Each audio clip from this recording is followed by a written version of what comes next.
So, dear friends, can you hear me? Yes. Yes? Okay. I hope you're all in good shape, and thank you so much, dear friends, dear partners, dear guests. This whole conference will be in English. Nous parlons aussi français et allemand, but we had to choose one language, so I hope everybody will understand us. Wish you a warm welcome to beautiful Zermatt, in the heart of the Swiss Alps, a place of beauty and peace. Welcome to all for our 5th edition of the Zermatt Summit, especially those coming from far away, from North, South America, from the Middle East, even from Australia, I hear. Don't worry, for the soccer or football fans, they will have TV in the hall for those who absolutely want to know the results of the Mundial in Brazil. I also encourage you to mix and meet each one of you, that you really mix and meet the people here during these 3 days. When we started reflecting on the theme chosen for this year's edition, the courage to dare, a personal experience immediately came to mind. It was in 2008. The economic crisis was taking a toll on industries worldwide, and my company in the surface engineering field in particular. Our sales were down 40%. Banks would not lend us any more funds. And after more than 50 years of existence, we were facing one of the worst crises ever. We didn't have the funds to invest in new equipment and continuous training. But on the other hand, I knew that if we stopped doing that, we would simply lose this battle. 100 employees would lose their jobs and would go under. And we would go under. It was the combination of an encounter I made and the regulatory content in Germany at the time that pointed to the solution.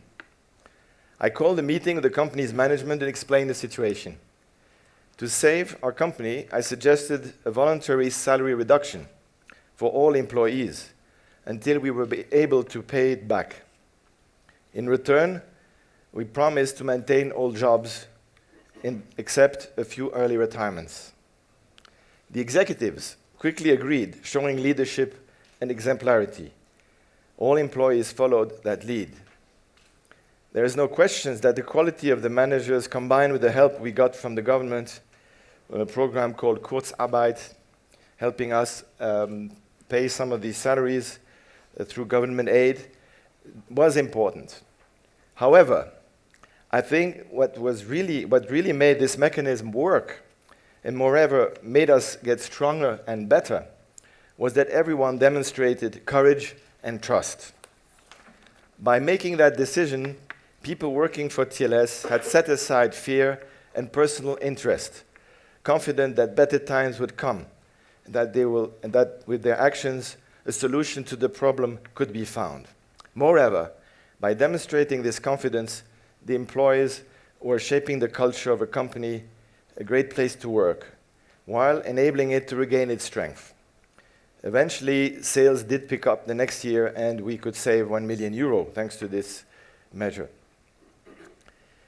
2 years later, in 2010, we started the Zermatt Summit, based on the belief that we need a place of encounter in order to rethink the economy and the role of the business enterprise in the middle of problems we face. Rising unemployment, cost of debt for future generations, increasing poverty in all countries, to name but a few.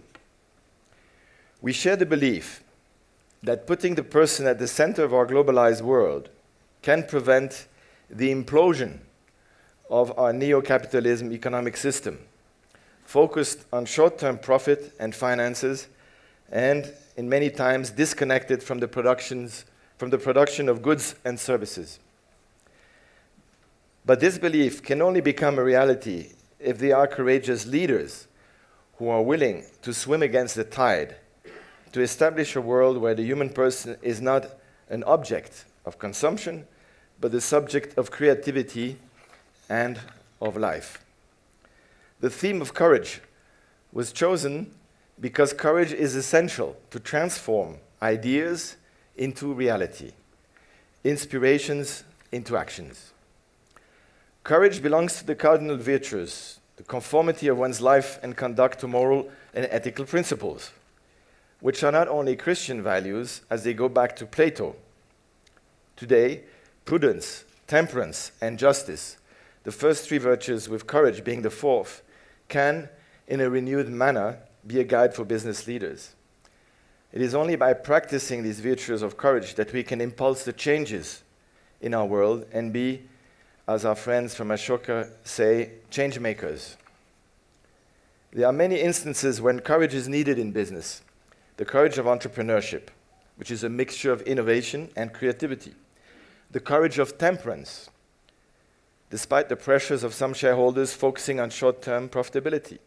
The courage of authority to lead a company on the path to common good, without forgetting the courage of faith, the courage of hope, and the courage of love.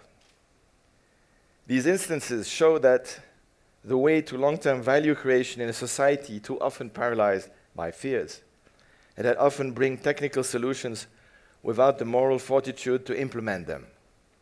In a book where the title speaks for itself, Double Dip, How to Run Value-Led Business and Make Money Too, Ben Cohen and Jerry Greenfield, founders of the famous ice cream company Ben & Jerry, wrote, "Business has now become the most important force in society.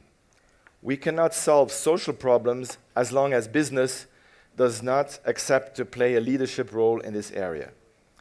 This implies that business acts for the common good. This is a new role for business, which it is not used to, for which it is unprepared.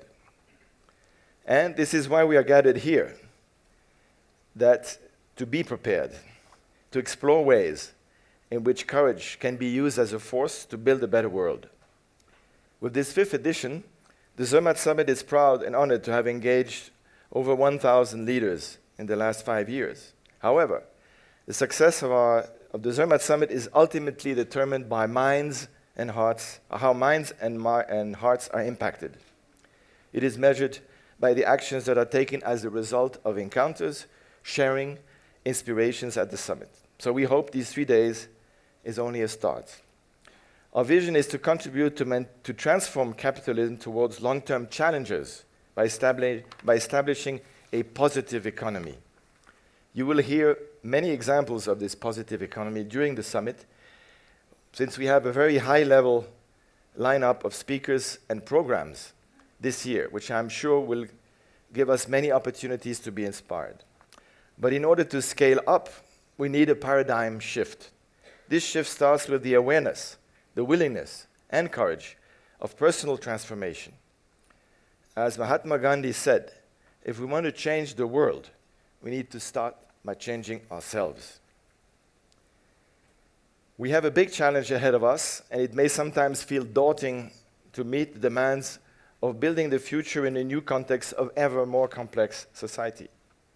I believe, and we believe, from the Zermatt Summit board, that the Zermatt Summit can be an answer to this challenge, and that thanks to the community that is here, there is an opportunity to make a real difference. We would, of course, not be able to do this without you, and we believe we could be even more effective with your input and contributions on how to meet the expectations of leaders while fulfilling our vision. How can we nurture the creative and friendly relation with you after the summit? How can we reach even more impact at all levels, personal, business, but also society at large? So don't hesitate to share your feedback. We are also launching a campaign to achieve financial sustainability, which we haven't reached yet, and would, of course, welcome your input on this as well. So, ladies and gentlemen, let me conclude with an inspiring message from Wangari Maathai, Nobel Peace Prize. In the course of history, there comes a time when humanity is called to shift to a new level of consciousness, to reach higher moral ground.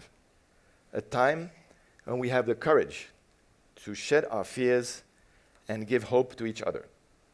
That time is now. Thank you.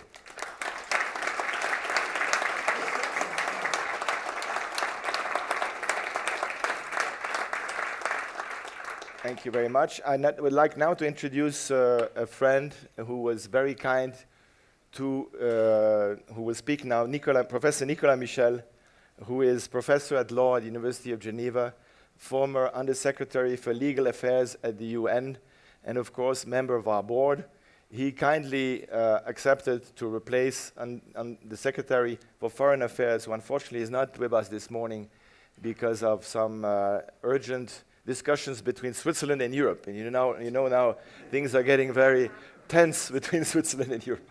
So Nicolas, let's give a hand to Nicolas Michel. Thank you very much.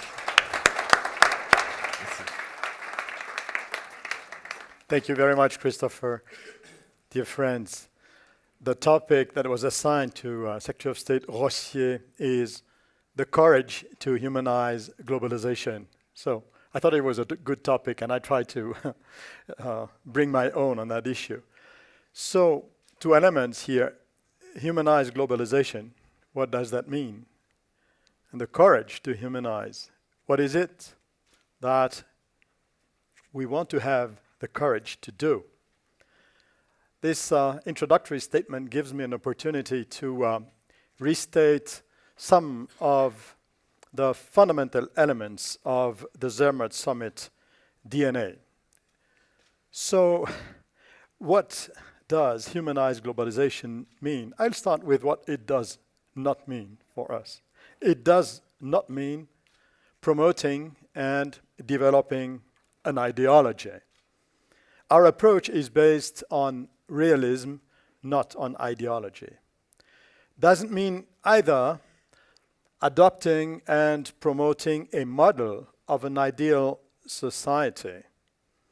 There are obviously different legitimate ways of shaping the society depending on a variety of circumstances, history, culture, etc. So, what does it mean? For me, it means being and acting in a way that shapes our person and our environment, personal, family, professional, natural, that shapes our person and our environment in accordance with the worth and the dignity of the human person. So at the center, we don't have an ideology, but an anthropology, meaning a vision of who the human person is. So, what is the vision and what does it imply? And how do we want to shape our persons and our environment in consonance with this vision? So I said no ideology, no fixed model, but what? A set of guiding fundamental principles and values. And I now try to set out these principles, but keep in mind that they must be implemented in an interrelated manner in connection with each other. The first one is the dignity of the human person. And here I want to put an emphasis on two dimensions.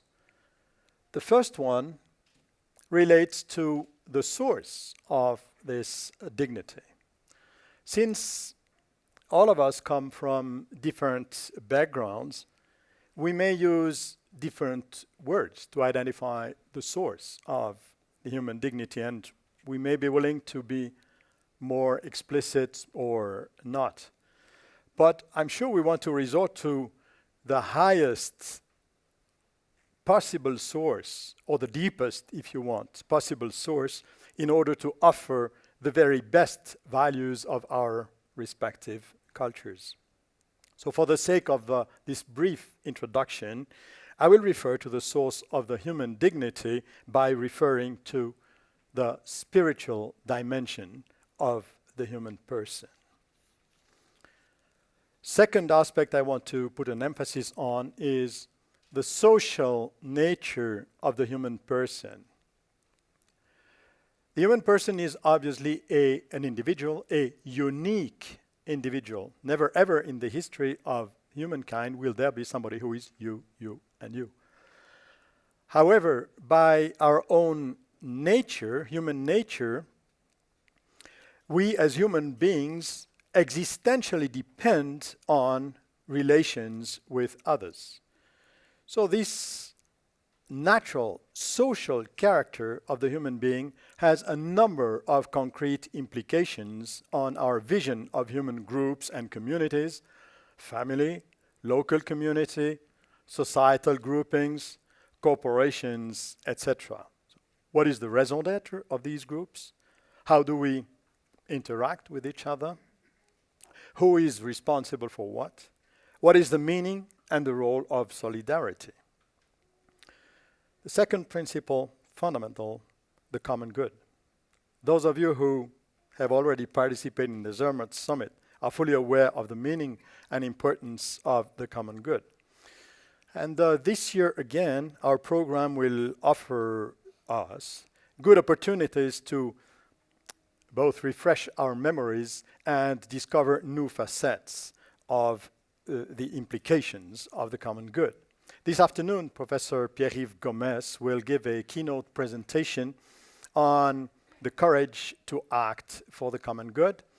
And on the occasion of the first round table at 2 o'clock this afternoon, I will make an introductory statement in addition to what I'm saying now. The round table will be dedicated to the topic, Dare to Serve, Political Leadership to Serve the Common Good. Still, some key elements already now. Each human group has a common good. Family, corporation, public communities at all levels, local, subfederal, national, regional, and even the world human community. And the highest common good is to be found in the political society. As such, the common good is the source of the legitimacy of the political society. If political society doesn't care about the common good, it is not legitimate. That does not mean that the political society is exclusively in charge of the common good. By far not. Everyone in the community has his or her own share of the responsibility for the common good. Referring to cooperation, I obviously have to mention the notion of the corporate social responsibility. Another important aspect is that the common good is not the good of the greater number of people. It's not public interest. The good of the group must be determined with full consideration for the legitimate needs of each human person, including the weakest. So this relationship between the group and each individual, including the weakest, is definitely an essential element of the notion of the common good. Third principle, subsidiarity. Due to her dignity, the human person must have the greatest possibility to make decisions or to participate in decisions which affect him or her, which means that every sort of power must be exercised as close as possible to the individual or individuals concerned. There are a number of implications deriving from this principle. For instance, on the territorial organization of political communities, the respective roles of the different layers, commune, canton, subfederal state, state, etc. A great impact of the subsidiarity principle also on the organization and management of corporations, and I'm sure we'll hear more during these 2 days here in Zermatt. An important role also on the respective tasks of the private sector and the public sector. Where is the limit between the respective responsibilities of the state, of political society, and private society? Similarly, what is the role of civil society in the limited sense of NGOs as compared to or in their relationship with corporate business and the state?